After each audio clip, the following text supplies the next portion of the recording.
Kitchen. இன்னைக்கு நம்ம சேனல்ல என்ன பார்க்க போறோம்னா பாப்கார்ன் சிக்கன் எப்படி பொரிக்கிறதுன்னு பார்க்க போறோம். இந்த வீடியோ பார்க்குறவங்க லைக் பண்ணுங்க, ஷேர் பண்ணுங்க, சப்ஸ்கிரைப் பண்ணுங்க. கூடவே பக்கத்தில் இருக்க பெல் பட்டனை கிளிக் பண்ணுங்க. உங்களோட ஃபீட்பேக்கை கமெண்ட் செக்ஷன்ல சொல்லுங்க. வாங்க பாப்கார்ன் சிக்கன் செய்யறதுக்கான இன்கிரீடியன்ஸை பார்க்கலாம். Boneless chicken. அந்த போன்லெஸ் சிக்கன் வந்து நீங்கள் சின்னதாக வெட்டி வச்சுக்கோங்க. கோதுமை மாவு, சோள மாவு, முட்டை, கார்ன்ஃப்ளேக்ஸ்.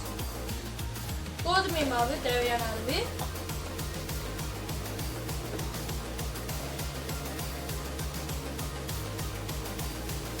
சோள மாவு தேவையான அளவு,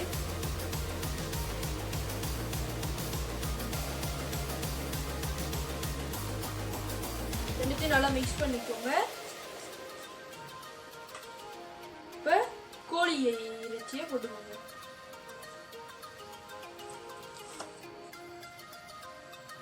நல்லா கொஞ்சம் மிக்ஸ் பண்ணுற மாதிரி கோழி இறைச்சி போட்டுக்கோங்க. ஓகே, கார்ன்ஃப்ளேக்ஸை நம்ம இந்த மாதிரி பையில் போட்டு வச்சுக்கோங்க. இல்லைனா நீங்கள் இந்த கார்ன்ஃப்ளேக்ஸ் பையிலே போட்டுக்கிட்டீங்களா? உங்களுக்கு இந்த மாதிரி பை இல்லைன்னா, இந்த மாதிரி ஜிப் பை இல்லைன்னா கொஞ்சம் கார்ன்ஃப்ளேக்ஸ் வெளியாக்கிட்டு தேவையான அளவு கார்ன்ஃப்ளேக்ஸ் உள்ளே போட்டு காற்று வெளியாக்கிட்டு இங்கே வச்சு நல்லா இடிக்கணும். காய்ஸ் இப்படி நல்லா இடிச்சுக்கோங்க. ஓகே காய்ஸ், நம்ம நல்லா இடிச்சாச்சு. ரொம்ப தூளாக ஆக்கிடக்கூடாது. இதோ இந்த மாதிரி நல்லா நல்லா அப்படி லைட்டாக ஆக்கிட்டு அது அப்போ தான் நம்மளுக்கு கிறிஸ்பியாக கிடைக்கும். வாங்க இப்போ பொரி கொடுத்து காய்ஸ் வெள்ளை ஜாமுன் ரெடி ஆச்சு. இப்போ நம்ம இந்த சிக்கனை எடுத்து முட்டையில் டிப் பண்ணி கார்ன்ஃப்ளேக்ஸில் கோட் பண்ணிக்கலாம். வாங்க காய்ஸ், சிக்கன் எடுத்து முட்டை நல்லா போட்டுக்கோங்க. முட்டை நல்லா ஊற்றினா தான் உங்களுக்கு இது நல்லா ஊற்றும். நல்லா மேலே போட்டுக்கோங்க. கையெல்லாம் ஒட்டும், அது அப்படி தான். ஓகே, இப்போ நம்ம சிக்கனை நல்லா கார்ன்ஃப்ளேக்ஸோட கோட் பண்ணியாச்சு. வாங்க எண்ணெயில் போட்டு பொரிச்செடுக்கலாம். ஓகே காய்ஸ், எண்ணெய் நல்லா சூடாச்சு.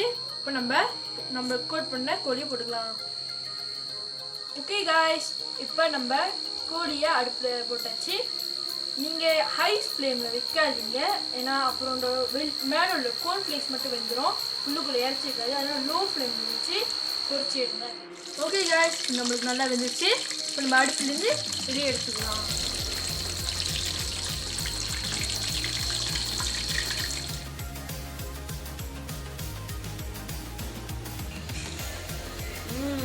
ரொம்ப அருமையாக இருக்குது. சிம்பிளான ரெசிபி, நீங்கள் வீட்டில் ட்ரை பண்ணி பாருங்கள். நல்லா. ஓகே காய்ஸ், இந்த வீடியோட கடைசி கிடைத்து வந்துச்சு. பாப்கார்ன் சிக்கனையும் டேஸ்ட் பண்ணி பார்த்தாச்சு. ஓகே, நீங்கள் இந்த வீடியோவை பார்த்துங்க, லைக் பண்ணுங்கள், ஷேர் பண்ணுங்கள், சப்ஸ்கிரைப் பண்ணுங்கள். கூடவே பக்கத்தில் இருக்க பெல் பட்டனை கிளிக் பண்ணுங்கள். உங்களோட ஃபீட்பேக்கை கமெண்ட் பாக்ஸில் சொல்லுங்கள். ஓகே காய்ஸ், பாய்.